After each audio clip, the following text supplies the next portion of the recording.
दोस्तों, भगवान ने हम सभी को अपनी भावनाओं को व्यक्त करने और एक दूसरे से बात करने के लिए बोली प्रदान की है। संसार में कुछ व्यक्ति ऐसे होते हैं जो बहुत ही कम बोलते हैं और वही कुछ व्यक्ति ऐसे भी होते हैं जो बस बिना सोचे समझे बोलते ही रहते हैं। एक इंसान को इस बात का ज्ञान जरूर होना चाहिए कि हमें कहां पर क्या और कितना बोलना है, कहां पर मौन या चुप रहना है आदि। आज के इस वीडियो में हम बात करेंगे कौन सी वह 5 परिस्थिति है जहां पर हमें मौन या चुप रहना चाहिए। तो चलिए शुरू करते हैं। नंबर 1, जब कोई भावनाओं को शब्दों से न समझ सके। जब तुम्हें लगता है कि कोई व्यक्ति तुम्हारी भावनाओं को तुम्हारे शब्दों से नहीं समझ पा रहा है, ऐसी परिस्थिति में इंसान का चुप रहना ही बेहतर है। अक्सर हम लोगों को अपने दुख और अपनी परेशानी बताना शुरू कर देते हैं, जबकि हमारे आसपास रहने वाले ज्यादातर लोगों को इससे कोई मतलब ही नहीं होता। हर इंसान को केवल खुद से ही मतलब होता है। 1 या 2 बार कोई इंसान तुम्हारी दुख और तकलीफों को सुनेगा, लेकिन उसके बाद वह तुमसे दूर भागना शुरू कर देगा, क्योंकि कोई भी व्यक्ति दुखी व असहाय इंसान के साथ रहना पसंद नहीं करता है। इसलिए अपने कुछ करीबी, खास मित्र और परिवार के सदस्यों को छोड़कर किसी ऐसे इंसान को अपनी परेशानियां न बताएं जो तुम्हारी बातों को समझने की बजाय उसका मजाक बनाए। समझ रहे हो ना मैं क्या कहना चाहता हूं? दूसरी बात, किसी चीज या घटना का आधा अधूरा ज्ञान होने पर।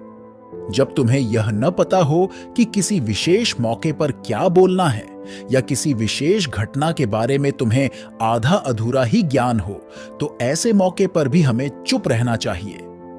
अक्सर व्यक्ति अपने आधे अधूरे ज्ञान के कारण हंसी का पात्र बनता है। ऐसे व्यक्ति को लोग गंभीरता से लेना भी पसंद नहीं करते हैं। इसलिए किसी विशेष बात में जब पूरी जानकारी हो तभी बोलना चाहिए। नंबर 3, जब कोई व्यक्ति किसी की बुराई कर रहा हो। जब कोई इंसान तुम्हारे सामने किसी तीसरे इंसान की बुराई कर रहा हो, तब ऐसी परिस्थिति में भी तुम्हें चुप रहना चाहिए।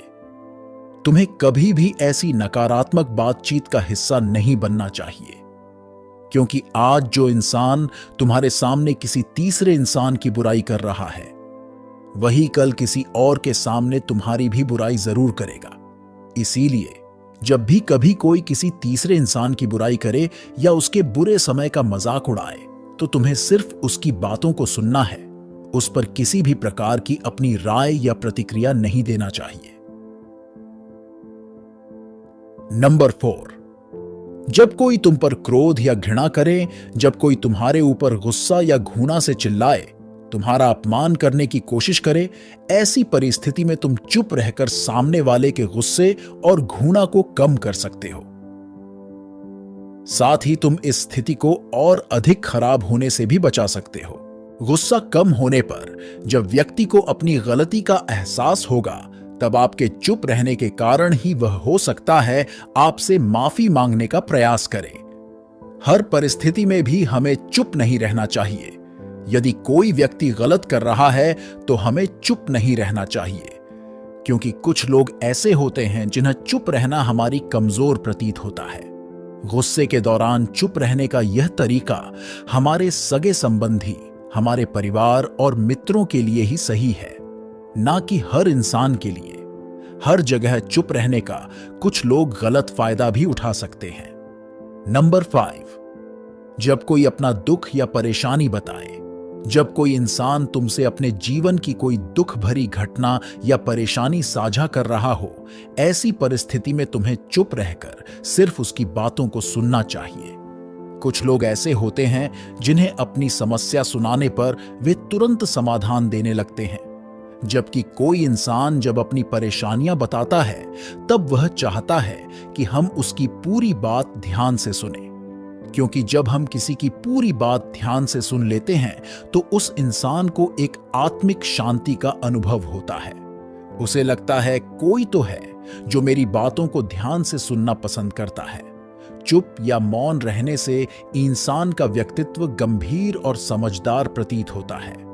जब हम कम बोलते हैं तो लोग हमारी तरफ ज्यादा आकर्षित होते हैं, कम बोलने वाले व्यक्ति को लोग और अधिक जानना चाहते हैं कि वह कौन है, वह क्या है, वह क्या सोचता है आदि।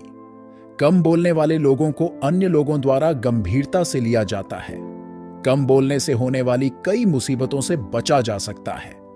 दोस्तों, अगर ये बातें आपको थोड़ी सी भी अच्छी लगी हो ना, तो इस वीडियो को एक लाइक जरूर करिएगा और अपने फैमिली मेंबर के साथ शेयर जरूर करिएगा।